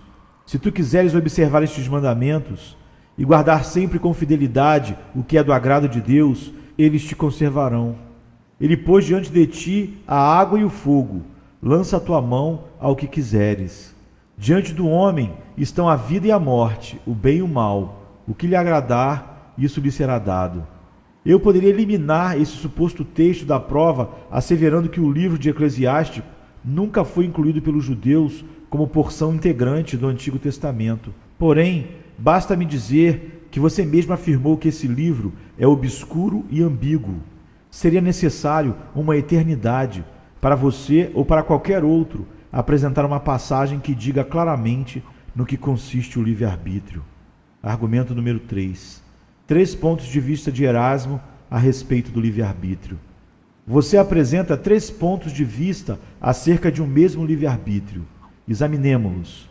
O primeiro é a ideia que o homem não pode querer fazer o bem. Ele não pode tomar tal iniciativa, progredir nessa direção ou consumar o bem sem a graça especial. Você chama esse ponto de vista de rígido, mas suficientemente provável. O segundo ponto de vista, que você reputa ainda mais rígido, é o de que o livre-arbítrio só pode conduzir o homem ao pecado e que somente a graça divina pode conduzi-lo à bondade. O terceiro ponto de vista, que você considera como o mais rígido de todos, é que o livre-arbítrio não tem qualquer sentido e que Deus é a causa tanto do bem quanto do mal que em nós existe. Você se declara disposto a aceitar o primeiro desses 3 pontos de vista, porquanto permite que o homem faça alguma coisa, algum esforço, e afirma que opõe-se aos 2 outros. Você parece não saber o que está dizendo. Esses não são realmente 3 pontos de vista diferentes. São sempre um único ponto de vista, expresso mediante diferentes palavras em ocasiões diferentes por seus oponentes. Sua definição de livre-arbítrio, em coisa alguma, assemelha-se ao primeiro ponto de vista, o qual você declara aceitável. A sua definição assegura que o livre-arbítrio pode fazer tanto bem quanto mal. No entanto, o ponto de vista que você aceita afirma que a vontade humana não pode escolher o bem sem a ajuda da graça divina. Assim, você já conta com 2 vontades humanas em desacordo. Ao aceitar o primeiro ponto, você concorda que o livre-arbítrio não pode praticar o bem. Mas você mesmo dissera um pouco antes, a vontade humana é tão maligna que perdeu a sua liberdade, sendo forçada a servir ao pecado, não podendo retornar a um estado melhor. Não obstante, quando eu digo exatamente a mesma coisa, você diz: nunca se ouviu coisa tão absurda. O que você escreve significa que tentar ser bom está e ao mesmo tempo não está no poder do livre-arbítrio. Se isso não é um absurdo, eu gostaria de saber o que é. As suas afirmativas são de tal modo contrárias umas às outras que não há qualquer possibilidade de elas permanecerem coesas. Não há meio termo entre ser capaz de fazer o bem e não ser capaz de fazer o bem. No que concerne ao segundo e ao terceiro pontos de vista que você delineou, nada há neles que já não se encontre no primeiro. Todos esses 3 pontos de vista concordam plenamente uns com os outros. Você diz que se opõe ao segundo e ao terceiro, mas todos os 3 afirmam que a vontade humana perdeu a sua liberdade, sendo forçada a servir ao pecado, não podendo pôr o bem em prática. Ora, se isso é verdade, segue-se que quando o ser humano pratica algum mal, assim age porque é forçado, ele não pode evitá-lo. Argumento número 4. Voltando ao argumento de Erasmo, baseado em Eclesiástico 15, 14 ao 18. Retornemos àquela passagem do livro apócrifo de Eclesiástico, a fim de compará-la com o primeiro dos 3 pontos de vista que acabamos de aludir. Esse ponto de vista, que você afirma ser provavelmente correto, declara que o livre-arbítrio não pode querer praticar o bem. No entanto, aquela passagem extraída do livro de Eclesiástico foi citada a fim de provar que o livre-arbítrio pode fazer algo de bom. Segundo a sua opinião, essa passagem deveria apoiar o primeiro ponto de vista. No entanto, ela não diz nada a respeito do assunto. Seria como alguém citar uma passagem qualquer sobre Pilatos, como governador da Síria, a fim de provar que Cristo foi o Messias. Mas para sermos justos, consideraremos o trecho de Eclesiástico 15, 14 a 18. Esse trecho começa dizendo: Deus criou o homem desde o princípio e o deixou na mão do seu conselho. Até essa altura, não há qualquer referência aos mandamentos. O homem era dotado de uma vontade inteiramente livre quando o Senhor Deus o tornou Senhor de todas as coisas. Mas então lemos que Deus acrescentou seus mandamentos e preceitos. Se tu quiseres observar estes mandamentos, isso também exprime uma verdade. Deus tirou o homem de sua posição de domínio e dali por diante ele ficou debaixo dos mandamentos de Deus. Não era mais livre. Portanto, você pode ver que é possível compreender essa passagem de Eclesiástico de uma maneira que concorda comigo e não com você. A minha compreensão desse trecho concorda com a totalidade das Escrituras. A sua maneira de compreendê-lo faz esse texto voltar-se contra as Escrituras em sua inteireza. Argumento número 5. Exame posterior do uso que Erasmo fez de Eclesiástico 15, 14 a 18. Você, Erasmo, sugere que as palavras, se tu quiseres observar estes mandamentos, mostram que o homem é capaz de escolher com liberdade. Argumentar assim é avaliar as palavras de Deus de acordo com a razão humana. Porém, eu posso provar que, mesmo de conformidade com a razão humana, as palavras, se tu quiseres observar estes mandamentos, nem sempre significam uma capacidade para obedecer. Por exemplo, os pais com frequência dizem a seus filhos para fazerem algo, não para provarem o que eles podem fazer, mas a fim de provar que eles não podem fazer, para que aprendam a pedir ajuda. É também assim que Deus lida conosco. Ele dá a sua lei a fim de mostrar-nos a nossa total incapacidade de observá-la. Esse é o ensinamento claro de Paulo em Romanos 3:20 e Romanos 5:20 e em Gálatas 3:19 e 24. Argumento número 6. Os argumentos de Erasmo devem significar que a vontade do homem é completamente livre. Há uma contradição básica em seu argumento. Por um lado, você diz que as palavras de Eclesiástico 15, 14 e 18, se tu quiseres observar estes mandamentos, significam que o homem pode livremente escolher, mas você também diz que o primeiro dos 3 possíveis pontos de vista é provavelmente verdadeiro. No entanto, esse ponto de vista afirma que o livre-arbítrio não pode fazer bem algum. Você não pode manter essas 2 posições. Ora, o livro apócrifo de Eclesiástico não diz, se tu quiseres e tentares observar estes mandamentos. Diz, se tu quiseres observar estes mandamentos. Por conseguinte, se o livro de Eclesiástico favorece o livre-arbítrio em algum sentido, deve estar em pauta uma liberdade total, não apenas parcial. Essa foi a conclusão a que chegaram os pelagianos acerca dessas palavras. Qualquer um que deseje discordar dos pelagianos enfrentará um grande problema.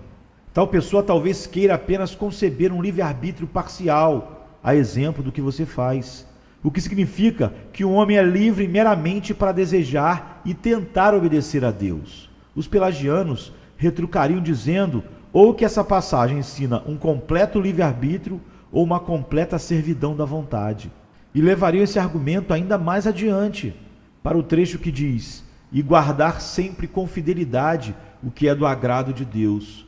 Como resultado disso, os pelagianos ensinavam que o homem é livre para crer. Não obstante, na Bíblia, Paulo enfaticamente argumenta contra tal ideia, ao dizer que a fé é um dom especial conferido por Deus, como está em Efésios 2:8. Contudo, cumpre-me retornar ao meu argumento de que o livro apócrifo de Eclesiástico não prega o livre-arbítrio. Constitui um grande erro argumentar que as palavras, se tu quiseres observar estes mandamentos, devem significar, portanto, tu podes. O primeiro homem, Adão, era assistido pela graça de Deus e, no entanto, desobedeceu. Se Adão desobedeceu, o que podemos nós fazer antes de havermos recebido qualquer graça divina? O livre-arbítrio é completamente impotente. Se pusermos a situação de Adão ao lado do trecho de Eclesiástico 15, 14 a 18, você verá que esse trecho, longe de manifestar-se em favor do livre-arbítrio, é fortíssimo argumento contra tal ideia. Essa passagem, pelo contrário, ensina o nosso dever de cumprir a vontade de Deus e não a nossa capacidade de obedecer a Deus. Argumento número 7. Gênesis 4:7, outro texto que prova que receber um mandamento não significa ter a capacidade de obedecê-lo. Erasmo, você cita as palavras de Gênesis 4:7. Eis que o pecado jaz à porta, o seu desejo será contra ti, mas a ti cumpre dominá-lo, para provar que maus pensamentos podem ser controlados, não levando necessariamente ao pecado. Uma vez mais, você contradiz a si mesmo. Você já havia dito que o ponto de vista que é provavelmente verdadeiro é aquele que afirma que a vontade humana não pode querer o que é bom. No entanto, aqui você diz que o homem pode dominar os maus desejos sem fazer qualquer alusão à ajuda de Cristo ou do Espírito Santo. Esse texto bíblico, na verdade, não está ensinando nada disso. É um outro exemplo de que ao homem é mostrado o que ele deve fazer e não o que ele pode fazer. Outro exemplo disso é o primeiro mandamento: não terás outros deuses diante de mim. Os textos citados são mandamentos, e mandamentos não implicam incapacidade de obedecer. Pelo contrário, demonstram a incapacidade de obedecer, como, por exemplo, no caso de Caim. Argumento número 8. Deuteronômio 30, 19. A lei é designada para nos dar conhecimento do pecado. Essa é a terceira passagem que você cita a favor do livre-arbítrio. No texto se lê: te propus a vida e a morte, a bênção e a maldição. Escolhe, pois, a vida. Você diz: o que poderia ser mais claro do que dizer que o homem tem a liberdade de escolha? Entretanto, replico que você está cego. Quando Moisés disse: escolhe, pois, a vida, porventura o povo israelita escolheu a vida? Se eles tivessem feito essa escolha, não teria havido necessidade das operações do Espírito Santo. Você diz: é ridículo dizer-se a um homem, diante de dois caminhos, para ele ir pelo que lhe agrada, se apenas um dos caminhos estiver livre à sua frente. Ilustração tola. É verdade que nós estamos diante de uma bifurcação, porém, os dois caminhos, e não apenas um, estão fechados para nós. Somos incapazes de tomar o caminho que conduz ao bem sem a graça de Deus. E nem mesmo podemos tomar o outro caminho sem a permissão de Deus. Em Romanos 3:20, Paulo não diz: pela lei vem o pleno conhecimento da bondade, nem pela lei vem o pleno conhecimento da vontade. Ele diz: pela lei vem o pleno conhecimento do pecado. A lei não ensina o que os homens podem fazer, mas os que os homens devem fazer. Em seguida, você cita Deuteronômio 3 acerca de escolher, de desviar-se e de observar. Você diz que se as pessoas não têm realmente poder para fazer essas coisas, então os mandamentos são destituídos de significação. Uma vez mais, porém, todos esses mandamentos dizem o que as pessoas devem fazer e não o que elas podem fazer. Não são destituídos de significação.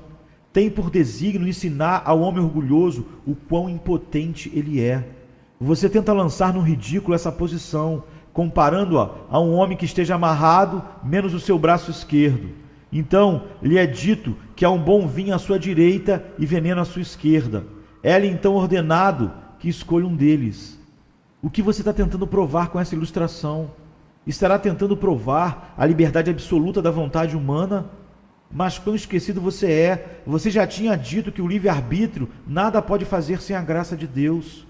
Você tentou ridicularizar a minha posição com a sua ilustração, porém, deixe-me expor a minha posição com uma ilustração muito melhor. Imaginemos um homem com ambos os braços amarrados. Esse homem jacta-se de que é livre para mover seus braços para a direita e para a esquerda. Ordena-se então a ele que mova um braço em uma certa direção, não a fim de divertir-se com ele, mas a fim de provar que ele é incapaz de obedecer. Nas Escrituras, aprendemos que o homem não apenas está amarrado por Satanás, mas também iludido na crença de que é livre para fazer o que é direito. A lei de Moisés foi dada para mostrar aos homens que eles estão iludidos com a sua liberdade imaginária. Argumento número 9. Confusão de Erasmo acerca da lei e do Evangelho.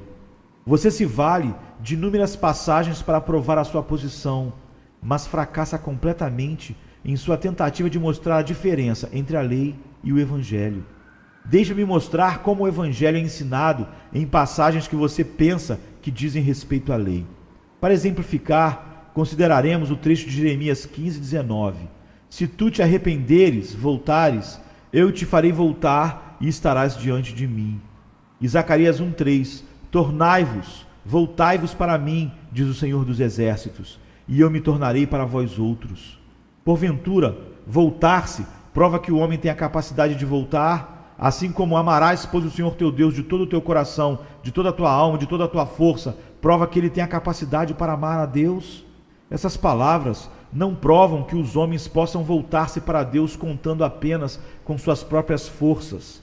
Mas quando os homens ficam sabendo o que devem fazer, então eles perguntarão aonde poderão encontrar a capacidade para obedecer. As palavras tornai-vos para mim não significam tentai tornai-vos para mim. Você diz que a graça divina é posta à disposição quando os homens tentam voltar-se para Deus. Mas isso faria também a segunda parte desse versículo significar: eu tentarei tornar-me para vós. Isso seria espantoso. Talvez a graça possa também estar à disposição do Senhor. longe de nós estejam argumentos vazios. A palavra tornar é utilizada nas Escrituras tanto em sentido legal como em sentido evangélico. Quando ela é usada em sentido legal, trata-se de um mandamento obrigatório, não apenas uma tentativa do homem de obedecer, mas uma completa mudança em sua vida, como está em Jeremias 4:1, 25:5 e 35:15.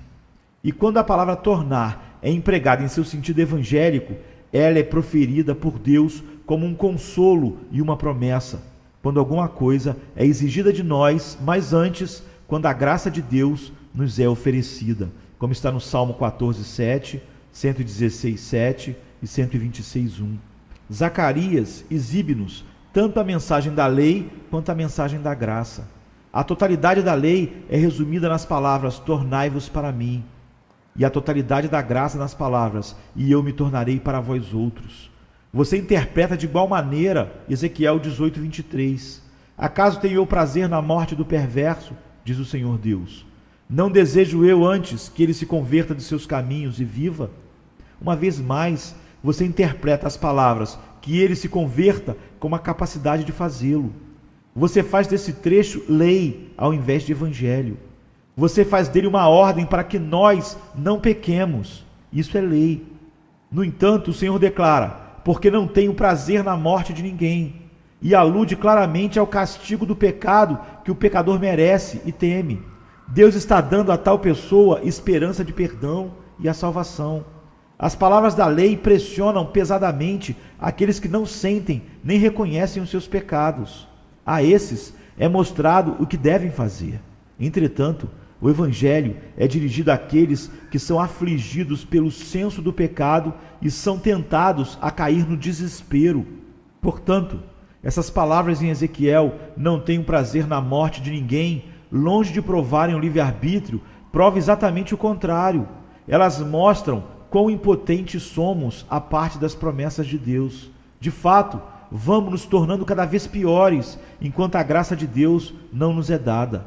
Essas palavras de misericórdia são necessárias para salvar pecadores, a menos que você imagine que Deus diz essas coisas só por dizer. Ninguém aceitará essa promessa divina, senão aquele a quem a lei tiver mostrado o seu pecado. Aqueles que ainda não sentirem o poder da lei de Deus e não temem a morte eterna e o julgamento, não têm interesse pelas promessas misericordiosas de Deus.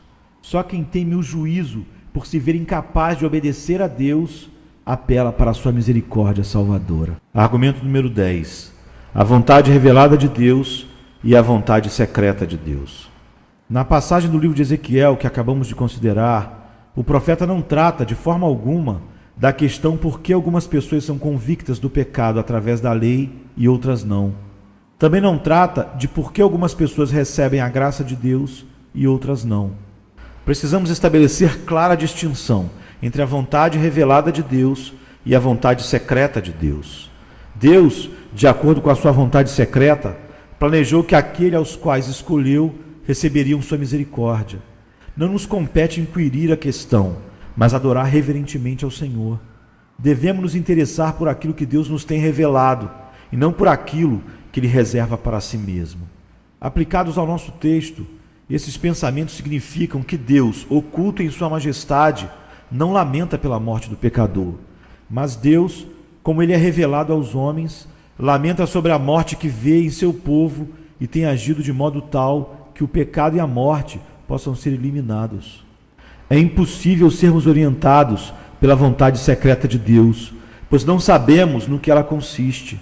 Basta-nos saber que a vontade secreta de Deus existe, de modo que venhamos a temê-lo e adorá-lo. Se estamos falando de Deus, da maneira como Ele nos é revelado, é absolutamente certo dizer que a culpa é nossa se perecemos, porque na verdade a falha encontra-se na vontade do homem, como está em Mateus 23, 27. Mas por que Deus não remove essa falha de cada ser humano? Ou por que nos considera responsáveis pelo erro que não podemos evitar? Não nos compete indagar a respeito. E mesmo que indagássemos, não obteríamos resposta, conforme diz Paulo em Romanos 9:20.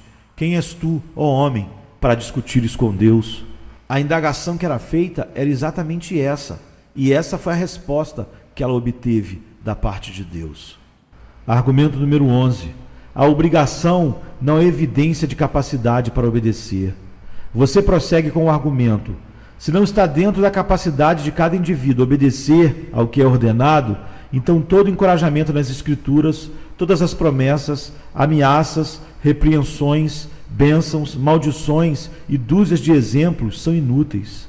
Porém, conforme já tem esclarecido por várias vezes, as passagens bíblicas que impõem o senso de dever não podem ser utilizadas para provar a existência de um livre-arbítrio, conforme você sugere.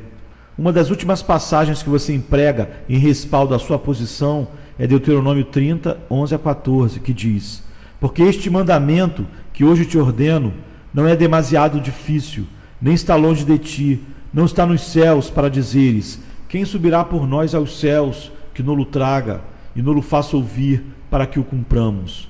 Nem está além do mar para dizeres: quem passará por nós além do mar, que no-lo traga e no-lo faça ouvir, para que o cumpramos. Pois esta palavra está muito perto de ti, na tua boca e no teu coração, para a cumprires. Você diz que essas palavras não somente mostram que nos é possível cumprir aquilo que elas nos ordenam, mas que é algo tão fácil quanto cair de uma pinguela. Porém, se realmente esse é o sentido da passagem, então temos de concluir que Jesus Cristo foi um tolo por desperdiçar seu tempo. Ele derramou o seu sangue a fim de nos garantir o Espírito Santo, embora o tempo todo não tivéssemos qualquer necessidade dele, porque todos os homens podem fazer fácil e naturalmente aquilo que Deus requer de nós. Mas se esse é o caso, como é que isso se coaduna com o seu próprio argumento de que o ponto de vista de que o livre-arbítrio não pode fazer o bem sem a graça divina é provavelmente verdadeiro? Você já se esqueceu de que escreveu isso? Portanto, quase nem preciso referir-me à explicação que Paulo dá sobre este texto, Deuteronômio 30, 11 e 14, em Romanos 10, 8. Preciso apenas examinar essa passagem para ver que nenhuma palavra é dita a respeito do livre-arbítrio. Por exemplo, o que significam para você expressões como não é demasiado difícil, nem está longe de ti, nos céus e além do mar? Elas tão somente aludem a coisas que devemos tentar fazer, mas nada dizem quanto à nossa capacidade de fazer essas coisas. Elas meramente referem-se à noção de distância. Eu sei que tudo isso é uma lógica infantil, mas que posso fazer quando me deparo com argumentos tão tolos? Como é patente nessa passagem, Moisés mostrou ser legislador fiel. Ele deixou o povo sem desculpa de desconhecer a lei de Deus. Eles não precisavam olhar em lugar algum a fim de tomar conhecimento do que Deus exige. Eles não podiam alegar ignorância como desculpa por não observar a lei. Eles não podiam dizer que tudo era um mistério. Tudo estava claro para que todos vissem. Então, do livre-arbítrio são retiradas todas as desculpas para desobedecer. Repito que esses textos bíblicos mostram-nos somente aquilo que Deus requer. Mostram-nos o que devemos fazer, mas que não podemos fazer. Seu intuito é mostrar-nos quão impotente e quão pecaminosos nós somos, precisando de um Redentor. Argumento número 12.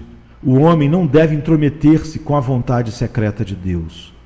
Agora, chegamos aos seus textos comprobatórios do Novo Testamento. Você salienta o trecho de Mateus 23, 37. Jerusalém, Jerusalém, quantas vezes quis eu reunir os teus filhos, como a galinha junta os pintinhos debaixo das asas, e vós não quisestes. Você argumenta aqui, se tudo acontece precisamente conforme Deus deseja, então Jerusalém poderia replicar com justa causa: por que desperdiças as tuas lágrimas? Se não tinhas a intenção que dessemos ouvido aos profetas, então por que os enviastes? Por que nos consideras responsáveis quando tu decidiste aquilo que deveríamos fazer? Porém, conforme eu já disse, a nós não compete nos intrometermos na vontade secreta de Deus, pois as coisas secretas de Deus estão inteiramente fora do nosso alcance, como diz 1 Timóteo 6,16. Deveríamos dedicar o nosso tempo considerando Deus encarnado, o Senhor Jesus Cristo, em quem Deus tornou claro para nós o que deveríamos e o que não deveríamos saber, como está em Colossenses 2:3. É verdade que o Deus que se tornou carne exclamou: quantas vezes quis eu e vós não quisestes? Cristo veio a este mundo a fim de realizar, sofrer e oferecer a todos os homens tudo quanto é necessário à sua salvação. Mas alguns homens, endurecidos por causa da vontade secreta do Senhor, rejeitaram-no, como está escrito em João 1, 5 e 11. O mesmo Deus encarnado, entretanto, chora e lamenta-se em face da destruição eterna dos ímpios, ainda que, em sua divina vontade, propositalmente, ele os tenha deixado perecer. Não nos cabe perguntar por quê, mas antes nos prostrarmos admirados diante de Deus por mostrar sua justiça e misericórdia, quando quer. Neste instante, alguns dirão que logo que sou empurrado para um canto, evito enfrentar frontalmente a questão, dizendo que não devemos nos intrometer na vontade secreta de Deus. Entretanto, isso não é invenção minha. Foi dessa maneira que Paulo argumentou em Romanos 9, 19 e 21, e Isaías, antes de Paulo, em Isaías 58, 2.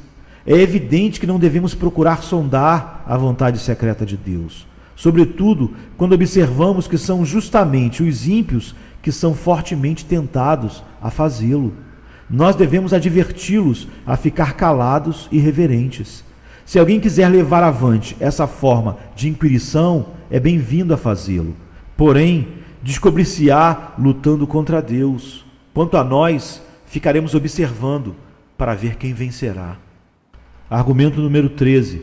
A lei mostra a fraqueza humana e o poder salvador de Deus. Um outro trecho que você cita é Mateus 19, 17. Se queres, porém, entrar na vida, guarda os mandamentos. Você indaga como é que as palavras se queres poderiam ter sido dirigidas a alguém cuja vontade não é livre. No entanto, você já havia concordado que o livre-arbítrio não pode querer nenhuma coisa boa e que, sem a graça divina, pode somente servir ao pecado.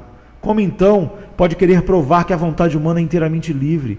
Será realmente verdade que a cada vez em que dizemos a alguém, se queres ou se desejas, significa que existe a capacidade de se fazer aquilo?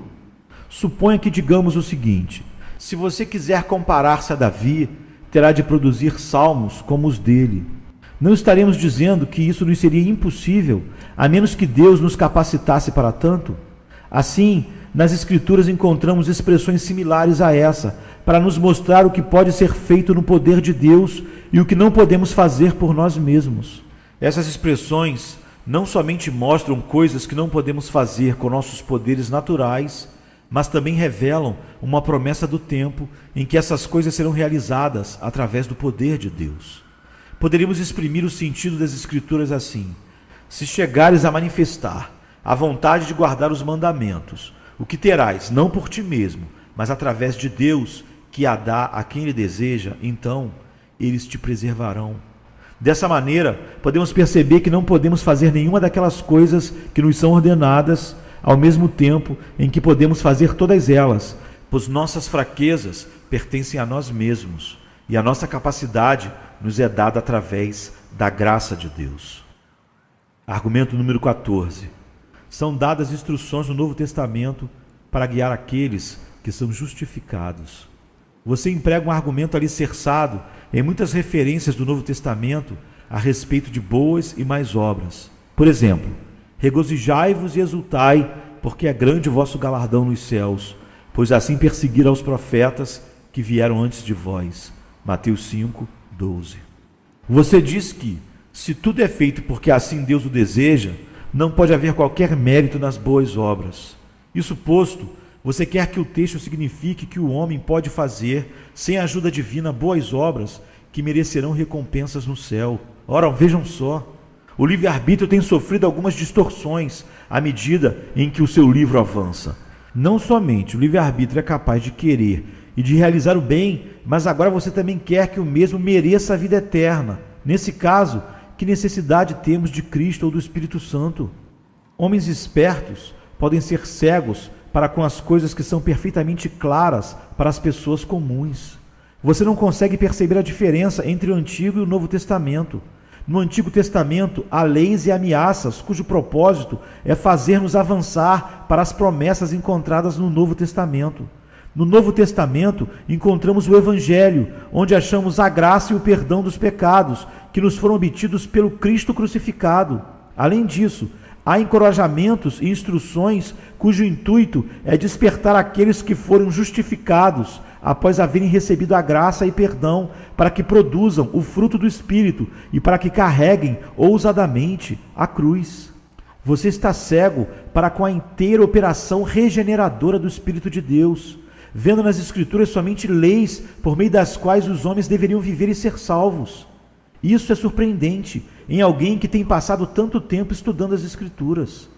Esse texto, Mateus 5,12, tem tanto a ver com o livre-arbítrio como a luz tem a ver com as trevas, tendo por único desígnio encorajar os apóstolos que já estavam debaixo da graça divina, a fim de perseverarem diante das dificuldades do mundo.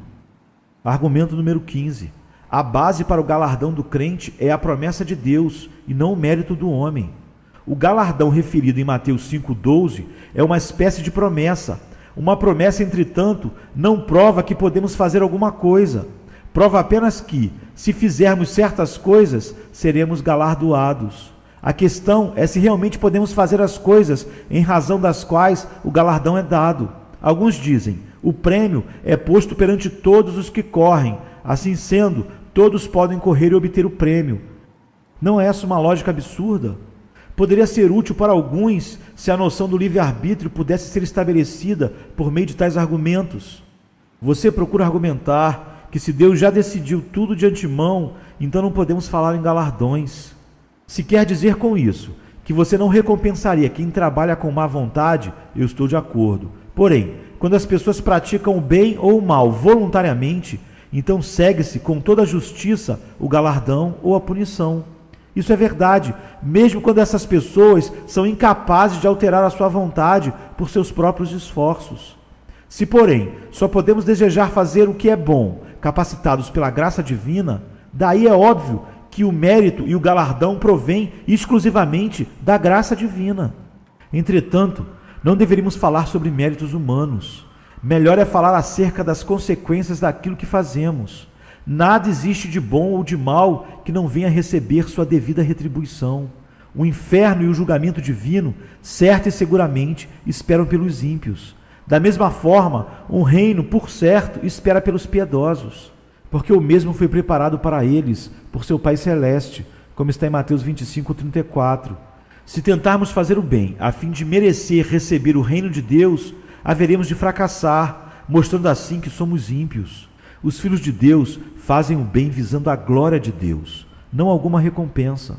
Por conseguinte, qual é o significado daquelas passagens bíblicas que prometem o reino de Deus ou ameaça com o inferno, como Gênesis 15:1, 2 Crônicas 15:7, Jó 34:11 e Romanos 2:7? Elas simplesmente mostram o resultado de uma vida boa ou de uma vida má. Seu propósito é instruir e alertar. Nada dizem a respeito de mérito, mas ensinam aquilo que devemos fazer, encorajando-nos a prosseguir até o fim, como Gênesis 15:1, 1 Coríntios 15:58, 16:13. É como se quiséssemos consolar alguém, dizendo que o que ele está fazendo agrada a Deus, ou como se quiséssemos advertir alguém, dizendo que o que ele está fazendo desagrada a Deus. Mesmo assim, você argumenta, por que Deus importa-se em dizer-nos essas coisas, quando todas elas já foram determinadas de antemão? A resposta é que Deus produz em nós o seu propósito por intermédio da sua palavra. O Senhor poderia fazer essas coisas sem a sua palavra. Todavia, agradou-lhe fazer de nós seus cooperadores. Portanto, ele nos diz essas coisas em sua palavra, a fim de nos envolver em seu plano. Por conseguinte, vemos que Deus realiza em nós a sua vontade e também nos apresenta a sua palavra, com o intuito de dizer ao mundo inteiro quais os fatos a respeito dos galardões e das punições, a fim de que o seu poder e a sua glória, bem como a nossa debilidade e impiedade, sejam proclamadas por todo o mundo. E essas verdades que tantos desprezam serão recebidas pelos corações dos piedosos. Argumento número 16. A soberania de Deus não anula a nossa responsabilidade. Erasmo, você alicerça seus argumentos nas palavras de Mateus 7,16 que dizem, pelos seus frutos os conhecereis, asseverando que a Bíblia diz que o fruto é nosso e que, portanto, não pode o mesmo ser nos dado por Deus através do Espírito Santo. Esse argumento é um argumento tolo, pois é dito que Cristo é nosso, embora o tenhamos recebido. Os nossos olhos são nossos, embora não os tenhamos criado. E em seguida, você usa outro argumento alicerçado em Lucas 23:34. Pai, perdoa-lhes, porque não sabem o que fazem. Você afirma que se a nossa vontade não é livre, então teria sido mais certo se Jesus tivesse desculpado os seus assassinos por não terem eles livre-arbítrio e nem poderem eles agir de outra maneira. A resposta, entretanto, encontra-se nas próprias palavras do nosso Senhor. Não sabem o que fazem. Poderia ser dito ainda mais claramente que Cristo estava afirmando que seus algozes eram incapazes de querer fazer o que é bom. Como poderiam querer fazer aquilo que desconheciam? Nenhuma afirmativa mais forte pode ser apresentada acerca da pobreza da vontade humana. Não somente a vontade humana não pode fazer o bem, mas também nem ao menos reconhece quanto mal está fazendo, nem conhece no que consiste o bem. Em seguida, você usa novamente o trecho de João 1,12, mas a todos quantos o receberam, deu-lhes o poder de serem feitos filhos de Deus, a saber, os que creem no seu nome, e argumenta que não lhes poderia ter sido conferido o direito de tornarem-se filhos de Deus se não houvesse liberdade da vontade. Atentemos cuidadosamente ao que diz esse versículo. João fala da completa transformação de quem, sendo filho do diabo, passa a ser um filho de Deus. Esse alguém nada fez, foi transformado em algo. Tornamo-nos filhos de Deus através da operação de Deus e não por qualquer atuação do livre-arbítrio em nós. João está nos dizendo que o Evangelho da Graça, que não impõe a exigência de obras, cria uma esplêndida oportunidade para todos os homens tornarem-se filhos de Deus, se vierem a crer no Senhor. Todavia, esse querer e esse crer são questões acerca das quais eles não tinham qualquer conhecimento prévio. Muito menos ainda, eles poderiam fazer essas coisas contando apenas com suas próprias forças. Os homens jamais poderiam conceber por si mesmos um evangelho que envolvesse fé em Cristo como sendo ambos, filho de Deus e filho do homem. Como, portanto, poderiam eles estar dispostos ou ser capazes de receber o evangelho? João não estava anunciando as virtudes do livre-arbítrio, e sim as riquezas do reino de Deus, dadas a conhecer ao mundo inteiro através do evangelho. João também mostrou quão poucos são aqueles que recebem o evangelho, exatamente pela razão que o livre-arbítrio dos homens a ele se opõe.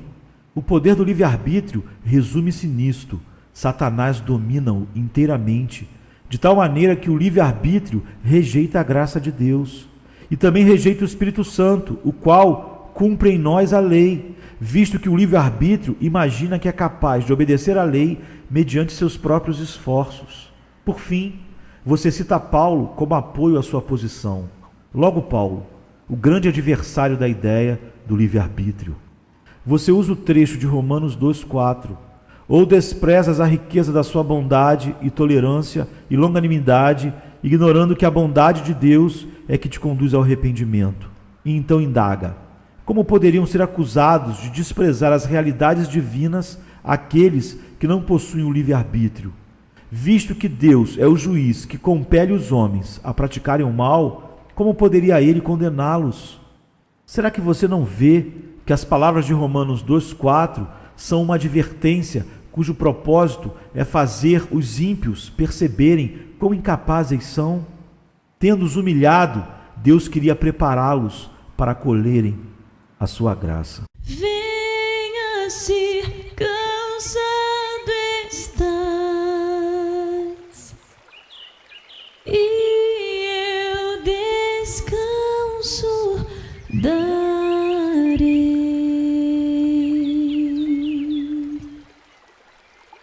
Tu descansarás.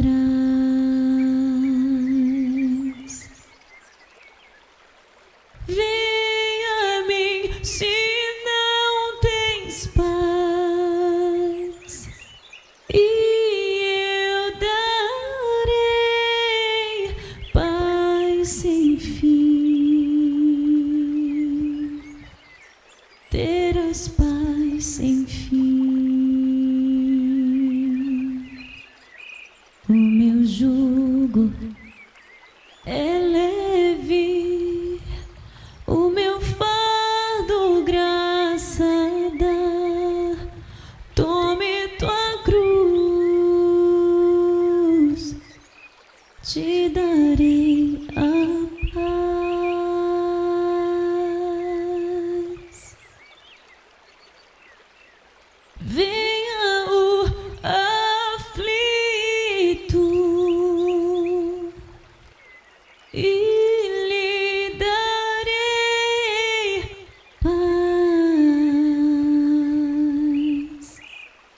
minha paz darei.